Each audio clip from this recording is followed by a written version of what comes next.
Today class is కండర అస్థిపంజర వ్యవస్థ muscular skeletal system అంటున్నాం. ఇది మనకు థర్డ్ యూనిట్లో ఉన్నటువంటి ఒక లెసను. సరే, కండర అస్థిపంజర వ్యవస్థ అనగానే మనం ప్రధానంగా తీసుకుంటే ఇందులో ఒక రెండు సబ్ టాపిక్స్ తీసుకుంటాము. ఒకటి ఏంటంటే కండరం గురించి చదువుకుంటాము, మరొకటి వచ్చేసి అస్థిపంజరం. ఈ రెండింటి లోపల ఫస్ట్ మనము కండరం. కండరాలు టోటల్గా తీసుకుంటే మన దేహం లోపల ఎన్ని ఉంటున్నాయంటే అప్రాక్సిమేట్లీ మనం తీసుకుంటే 640 మజిల్స్ అడల్ట్ స్టేజ్ లోపల మనకు కనిపిస్తున్నాయి. ఎప్పుడైతే ఒక ప్రౌఢ వ్యక్తిని తీసుకుంటున్నామో ప్రౌఢ వ్యక్తి దేహం లోపల మొత్తం కండరాల సంఖ్య ఎంత ఉంటుందమ్మంటే 640 కండరాలు ఉంటుంది. అదే మన కామన్గా బుక్కులు అక్కడ తీసుకుంటే ఒక అప్రాక్సిమేట్లీ 600 అబోవ్ అని చెప్పి రాస్తూ ఉంటారు. కానీ పర్టికులర్లీ తీసుకున్నప్పుడు ఈ నెంబర్ మనము తీసుకోవచ్చు. తర్వాత మరి ఈ వ్యవస్థ ఏదైతుందో కండర అస్థిపంజర వ్యవస్థ మన యొక్క దేహం లోపల దేని ఆధీనం లోపల ఉంటుందంటే ఈ ప్రధానంగా తీసుకుంటే ఈ వ్యవస్థ అంతా ఉంటుందిగా దహికా నాడి వ్యవస్థ ఏదైతుందో దహికా నాడి వ్యవస్థ యొక్క ఆధీనం లోపల ఉంటుంది.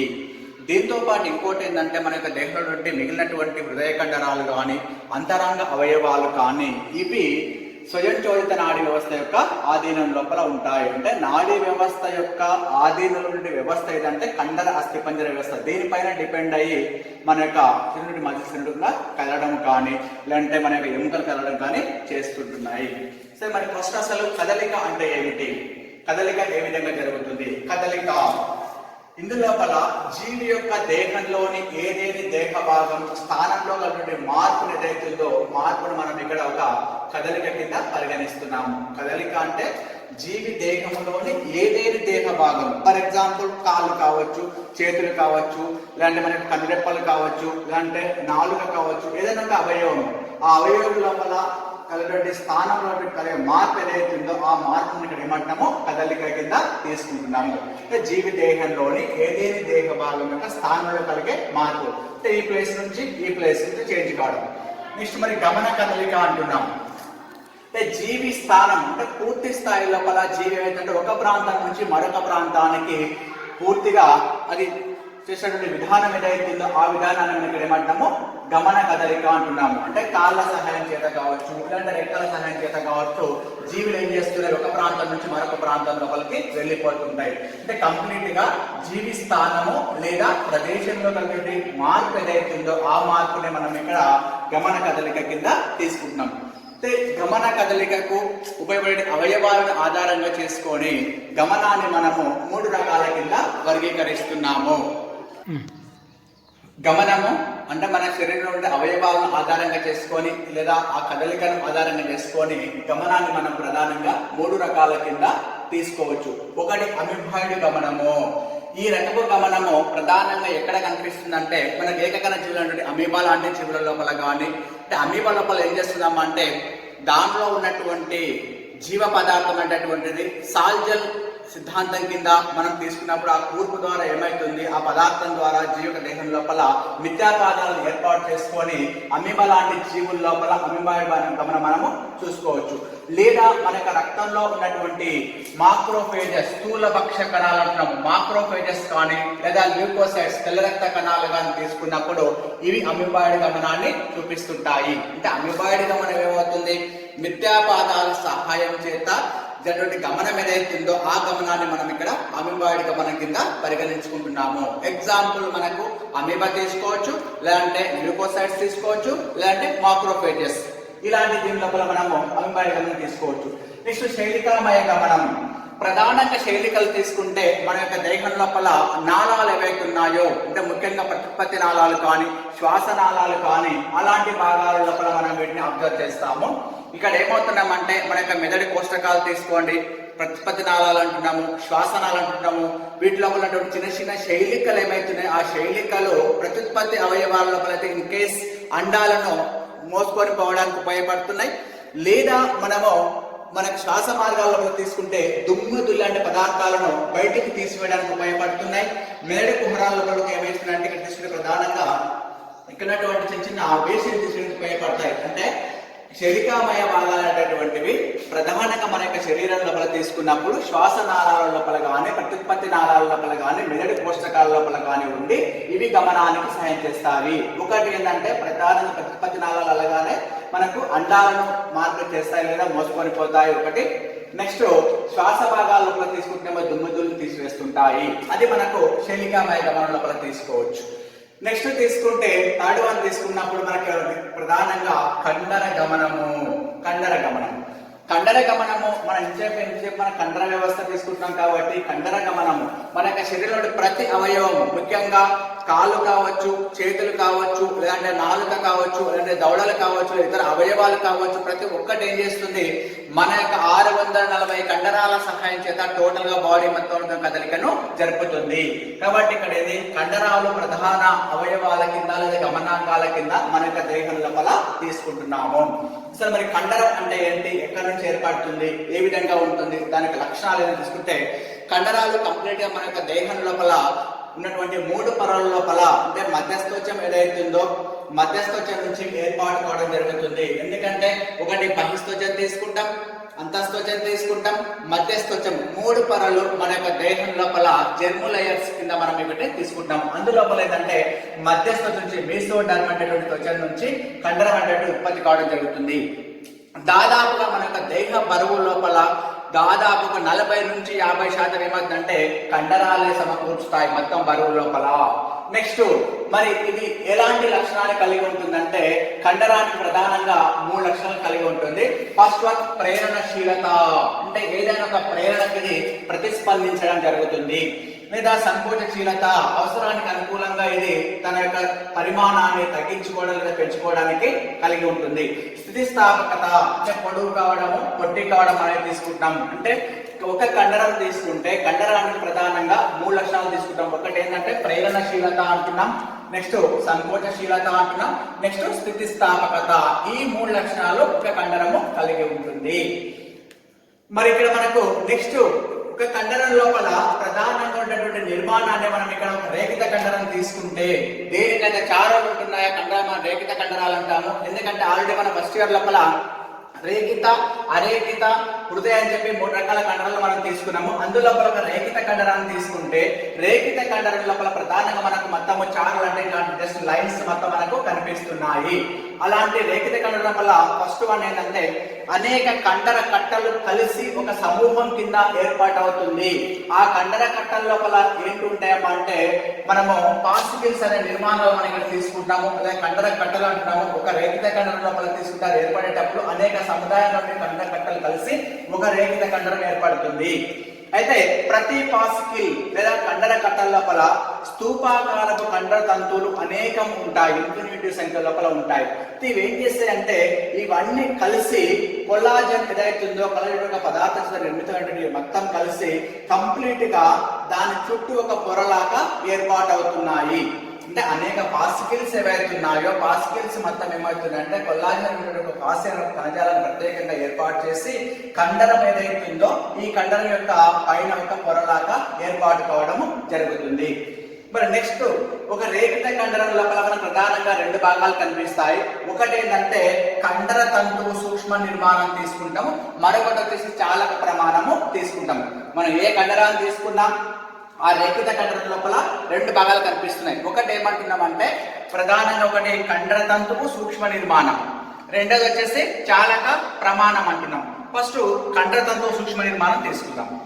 దీన్ని మనము అంటే ఏదైతే ఒక కండరం తీసుకుంటున్నామో కండరాన్ని చుట్టూ ఒక త్వచం ఏదైతే ఆ త్వచాన్ని మనం సాధారణంగా ఏమంటామో ప్లాస్మా త్వచం అని ప్రతి దాని లోపల పేర్కొంటాం. కానీ ఇక్కడ కండరం కాబట్టి ఏం చేస్తున్నామంటే కండరం చుట్టూ త్వచాన్ని మనం ఇక్కడ ప్లాస్మా త్వచాన్ని సార్కోలెమ్మా అని పేర్కొంటాము. అదే విధంగా కండరంలో ఉన్నటువంటి జీవ పదార్థం ఏదైతుందో ఈ జీవ పదార్థాన్ని ఏమంటామంటే మనము సార్కోప్లాజం అని చెప్పి పేర్కొంటాము. అదే విధంగా కండరంలో ఉన్నటువంటి అంతర్జీవ ద్రవ్యజాలకం ఏదైతుందో ఎండోప్లాజమిక్ రెటిక్యులం ER అంటే ఈ ER మనము సార్కోప్లాజమిక్ రెటిక్యులం కింద పేర్కొంటున్నాము. అంటే ప్రతి కండరము లేదా ప్రతి అవయవ త్వచం ఉంటుంది. ఆ త్వచాన్ని మనం వేట్ చేసుకుంటున్నాం కాబట్టి ఇక్కడ ప్రధానంగా ఏమంటున్నాము కండరము చుట్టూనటువంటి ప్లాస్మా త్వచాన్ని సార్కోలెమ్మా అని, జీవ పదార్థం వచ్చేసి సార్కోప్లాజం అని, ఎండోప్లాజం రెటికులం వచ్చేసి ఇక్కడ మనము సార్కోప్లాజం రెటికులం అని చెప్పి పేర్కొంటున్నాము. ఇంకోటి ఏంటంటే ఈ జీవ పదార్థం లోపల కానీ ఇలాంటి సార్కోప్లాజం రెటికులం లోపల కానీ మనకు కాల్షియం అనేటువంటి అణువులు ఇక్కడ ఆయాన్లు నిల్వ ఉండడము జరుగుతుంది. కాల్షియం ఆయాన్లు నిల్వ ఉంటాయి. నెక్స్ట్ ప్రతి కండరం ఇంకోటి ఏంటంటే బహుకేంద్రక స్థితిని కలిగి ఉంటుంది. మరియు ఎక్కడి నుంచి ఏర్పడుతున్నాయంటే పిండ దశ లోపల ఉన్నటువంటి మయోబ్లాస్ట్ కణాలు అనేకం ఒక సముదాయం కింద మార్పు చెంది ఆ సముదాయం మొత్తం కలిసి ఏమవుతుంది కొంతకాలానికి బహుకేంద్రమైనటువంటి కండరం లోపల కనిపిస్తుంది. సెన్సిషియల్ సిస్టమ్ అంటున్నాం లేదా ఫేజ్ అంటున్నాం లేదా స్థితి కింద తీసుకుంటున్నాం. ఏ విధంగా అంటే పిండ దశ లోపల ఉన్నటువంటి మయోబ్లాస్ట్ కణాలు అన్నిటిగా కలిసిపోయి ఒక సముదాయం కింద లేదా విభజన చెంది బహుకేంద్ర కేంద్రకం ఇక్కడ మనకు ప్రధానంగా కనిపిస్తుంది. అంటే బహుకేంద్రక స్థితి కండరాలు కనిపిస్తున్నాయి అంటున్నాం. నెక్స్ట్ ఒక రేఖిత కండరం మనం తీసుకున్నప్పుడు రేఖిత కండరం లోపల కండరతంతు సూక్ష్మ నిర్మాణాన్ని పరిశీలిస్తే దీని లోపల మొత్తం మనకు 4 లక్షణాలు లేదా 4 విధానాలు కనిపిస్తాయి. ఫస్ట్ వన్ తీసుకుంటే ఏంటంటే కండర సూక్ష్మ తంతువు నిర్మాణం తీసుకుంటున్నాము. కండర తంతు సూక్ష్మ నిర్మాణం లోపల మళ్ళీ నెక్స్ట్ కండర సూక్ష్మ తంతువు నిర్మాణం ఫస్ట్ వన్. ఇక్కడ కండర తంతు సూక్ష్మ నిర్మాణం మనం అబ్జర్వ్ చేస్తే దీని లోపల ఏ విధంగా కనిపిస్తుందంటే ప్రతి కండరం లోపల ఏకాంతరంగా అంటే 1 by 1 ఒక లైన్ నెక్స్ట్ ఒక లైన్ ఒక లైన్ ఒక లైన్ ఏకాంతరంగా నిష్కాంతి కాంతి పట్టీలు వీటినే మనం ఏమంటే డార్క్ అండ్ లైట్ బాండ్స్ కింద పేర్కొంటున్నాము. నిష్కాంతి కాంతి పట్టీలు డార్క్ లైన్ బాండ్ ఉంటుంది at the same light bond ఉంటుంది. ఈ విధంగా ఏమవుతుంది మన యొక్క కండరం లోపల తీసుకున్నప్పుడు ఇవి ఉండటం వల్ల ఈ కండరం ఒక లైన్స్ కింద కనిపిస్తున్నాయి. వాటి లోపల ఫస్ట్ వన్ మనం అబ్జర్వ్ చేస్తే ఈ విధంగా ఉండడానికి కారణం ఏంటంటే కండర సంకోచంలో ఉపయోగపడే కండర ప్రోటీన్ అనేటువంటి యాక్టిన్ ప్లస్ మయోస్ వంటి కండర ప్రోటీన్లు ప్రధానంగా ఉండటం వల్ల మన యొక్క కండరాలు అనేవిధంగా రేఖలు ఏమవుతున్నాయంటే నిష్కాంతి కాంతి పట్టీల కింద మార్పు చెందుతున్నాయి. అంటే డార్క్ లైన్ లైట్ లైన్ ఏర్పడడానికి కారణం ఎవరంటే యాక్టిన్ మరియు మయోస్ అనేటువంటి కండర ప్రోటీన్లు. ఎప్పుడైతే ఒక లైట్ బాండ్ తీసుకుంటున్నామో అంటే లేత పట్టి అంటాం లేదా కాంతి పట్టి అంటాము దీని లోపల ఏముంటుందంటే యాక్టిన్ అంటే ఒక ప్రోటీన్ ఉంటుంది లేదా కండర ప్రోటీన్ ఉంటుంది. దీనితో పాటుగా యాక్టిన్ లోపల ఏముంటాయంటే ఇక్కడ ట్రోపిన్ అనేటటువంటి ట్రోపిన్ అంటాం. ట్రోపిన్ అనేటువంటి ఒక కండర ప్రోటీన్ ఉంటుంది. దీంతో పాటు ట్రోపోమయోస్ అనే కండర ప్రోటీన్ రెండు ఉంటుంది. అంటే ఈ 2 నియంత్రణ ప్రోటీన్ల కింద మనము పేర్కొంటున్నాము. ఎక్కడ ఉంటాయన్నమాట ఈ లైట్ బాండ్ ఏదైతే ఉందో లైట్ బాండ్ లోపల ఉంటాయి. అదే విధంగా మనం లైట్ బాండ్ ను కామన్ గా ఏమంటామంటే ఐసోట్రోపిక్ బాండ్ సమప్రసారక పట్టి అని పేర్కొంటారు లేదా ఐ బాండ్ అని చెప్పి పేర్కొంటున్నాము. నెక్స్ట్ డార్క్ బాండ్ నిష్కాంతి పట్టి దీని లోపల మనము ఇంకో పేరు ఏంటంటే ఏ బాండ్ అనైసోట్రోపిక్ బాండ్ అంటాము లేదంటే అసమ ప్రసారక పట్టి అని కూడా దీన్ని పేర్కొనవచ్చు. ఎందుకంటే based on the actin and myosin proteins వాటిని ఆధారంగా చేసుకొని మనకు ఇక్కడ లేత వర్ణం పట్టి ప్లస్ దాంతో పాటు నిష్కాంతి అంటే ముదురు వర్ణం పట్టి తీసుకుంటున్నాము. ఎప్పుడైతే లేత వర్ణం పట్టిన మనం తీసుకోగానే ఏముండాలంటే యాక్టిన్ ప్రోటీన్ ఉండాలి. యాక్టిన్ తో పాటుగా తీసుకుంటే మనకు ట్రోపోనిన్ కానీ ట్రోపోమయోసిన్ కానీ ఉండాలి.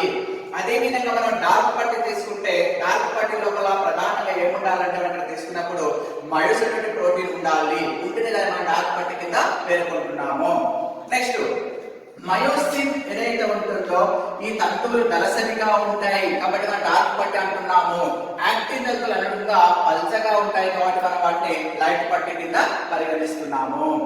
ఇంకోటి ఏంటంటే ఈ ఐబాండ్ ఏదైతే ఉందో అంటే లేత వర్ణ పట్టి ఏదైతే ఉందో లేత వర్ణ పట్టి యొక్క మధ్య భాగం లోపల లేదా లేత వర్ణ పట్టిని 2 భాగాల కింద విభజిస్తూ ఉన్నటువంటి భాగం ఏదైతే స్థితిస్థాపక గీత ఏదైతే ఉందో ఆ గీతని మనకి ఏమంటామంటే జెడ్ గీత లేదా క్రాసేధ్వజం లేదా డోబీ గీత అంటారు.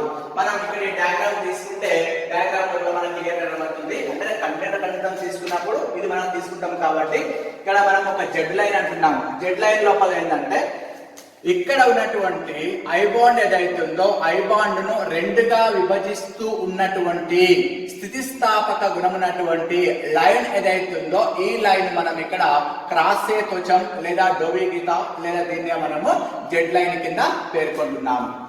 ఇది మనకు కండర సూక్ష్మ తంతువు తీసుకున్నప్పుడు. నెక్స్ట్ పాయింట్ తీసుకుంటే కండర ఖండితం.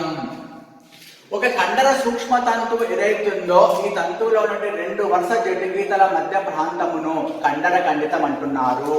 ఇక్కడ చూడండి, ఇది ఒక కంప్లీట్ గా కండర సూక్ష్మ తంతువు అనుకుంటే రెండు జెడ్ లైన్స్, అంటే ఇదొక జెడ్ లైన్ ఇదొక జెడ్ లైన్, ఈ రెండు జెడ్ లైన్ల మధ్య ఉన్నటువంటి ఖాళీ ప్రాంతం ఏదైతుందో ఈ ఖాళీ ప్రాంతాన్ని మనం ఇక్కడ కండర ఖండితం లేదా సార్కోమియర్ కింద పేర్కొంటున్నాము.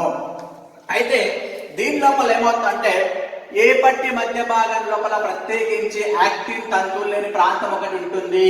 అంటే ఫర్ ఎగ్జాంపుల్ ఇది ఏ పట్టి అనుకుంటే దీని లోపల ఏమవుతామంటే ఎలాంటి లైన్స్ లేనటువంటి ఒక ప్రాంతం ఉంటుంది కదా, ఈ ప్రాంతాన్ని మనం ఇక్కడ హెన్సన్స్ చక్రిక లేదా హెచ్ మండలం కింద పేర్కొంటున్నాము.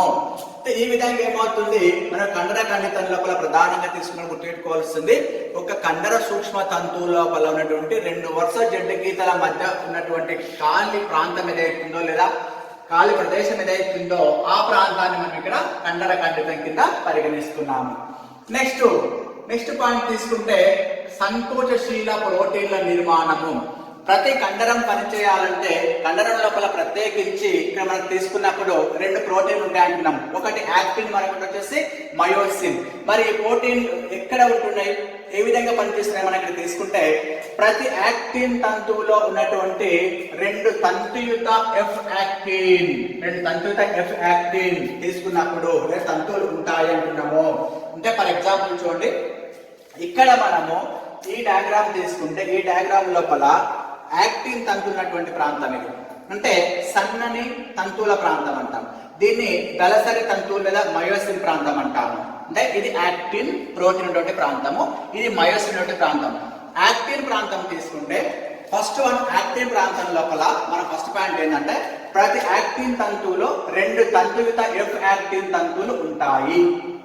వాటి లోపల ప్రతి ఎఫ్ యాక్టిన్ తంతువులో గోళాకార పరమైనటువంటి గ్లోబులార్ యాక్టిన్లు ఉంటాయి అంటున్నాము. అయితే యాక్టిన్ తంతువుకు సమాంతరంగా దాని లోపల ఈక్వల్ గా ఏమవుతున్నాయంటే ట్రోపోమయోసిన్ కానీ ట్రోపోనిన్ కానీ ఉపప్రమాణాలు ఉంటాయి. అయితే ఈ ప్రోటీన్ లోపల ప్రధానంగా ఉపప్రమాణాలు ఎందుకంటున్నామంటే వీటికి అటాచ్మెంట్ ఉంటున్నాయి కాబట్టి వీటిని మనం ఉపప్రమాణాల కింద తీసుకుంటున్నాము. సరే, ఇవి మనకు కామన్ గా ప్రోటీన్ల కింద తీసుకోవచ్చు. ఫస్ట్ ఆఫ్ ఆల్ ట్రోపోమయోసిన్, ట్రోపోనిన్ అంటున్నాము. ట్రోపోమయోసిన్ తీసుకుంటే ఇది ఎక్కడ ఉంటుందంటే ఎఫ్ యాక్టిన్ తంతువు పొడవున మొత్తం అమరి ఉంటుంది. అంటే కంప్లీట్ గా ఈ ఎఫ్ యాక్టిన్ తంతువు ఉంది కదా, ఈ తంతువు కంప్లీట్ గా ఏడి వరకు ట్రోపోమయోసిన్ అనేది ఆక్యుపై చేస్తూ ఉంటుంది లేదా అమరి ఉంటుంది. అదే విధంగా నెక్స్ట్ ఇక్కడ ట్రోపోనిన్ తీసుకుంటే అది ఏం చేస్తుందంటే ఎక్కడైతే మయోసిన్ లోపల మనం తీసుకుంటున్నామో ఆ మయోసిన్ లోపల మనకు జస్ట్ ఉన్నటువంటి దాంట్లో కప్పి ఉంచడానికి మాత్రమే ఈ నిర్మాణం మనకి ఇక్కడ సహాయము చేస్తుంది. కాబట్టి దీన్ని మనం అంతగా ఇంపార్టెంట్ తీసుకోము, ఇది ఒక్కటే ఇంపార్టెంట్ గా మనం తీసుకుంటున్నాము. నెక్స్ట్ ప్రధానంగా ప్రతి యాక్టిన్ తంతువు లోపల మూడు ఉపప్రమాణాలు కనిపిస్తాయి. ఒకటి టిఎన్టి, next TNI and next TNC అనే ఉపప్రమాణాలు తీసుకుంటాము. ఎందుకంటే ఇవి వాటితో అటాచ్మెంట్ కలిగి ఉండేటువంటి విధానాన్ని బట్టి వేటితో అంటే అందులో ప్రమాణాలు అంటే పదార్థాలతో అటాచ్మెంట్ విధానాన్ని బట్టి మనం తీసుకుంటున్నాము. ఫస్ట్ టిఎన్టి ట్రోపోమయోసిన్ ఏదైతుందో ట్రోపోమయోసిన్ లో ఉన్నటువంటి కాల్షియం ఆయాన్లతోటి బంధితమై ఉంటుంది. నెక్స్ట్ టిఎన్ఐ ఇదేం చేస్తుందంటే ఇక్కడ మనకి ప్రధానంగా తీసుకున్నప్పుడు మయోసిన్ ఏదైతుందో మయోసిన్ బంధన స్థలాలతో కప్పి ఉంచుతుంది. అంటే ఫస్ట్ వన్ టిఎన్టి తీసుకుంటే ట్రోపోమయోసిన్ తోటి, టిఎన్సి తీసుకుంటే calcium ఆయాన్లతోటి, at the same TNI తీసుకుంటే మయోసిన్ యొక్క బంధన స్థలాలని కప్పి ఉంచుతుంది. ఈ విధంగా ఏమవుతుంది, ఈ మూడు ఉపప్రమాణాలు ఒక్కొక్కటి ఒక పని చేస్తూ కంప్లీట్ గా యాక్టిన్ ఏదైతే యాక్టిన్ యొక్క వర్క్ ను చేస్తాయి.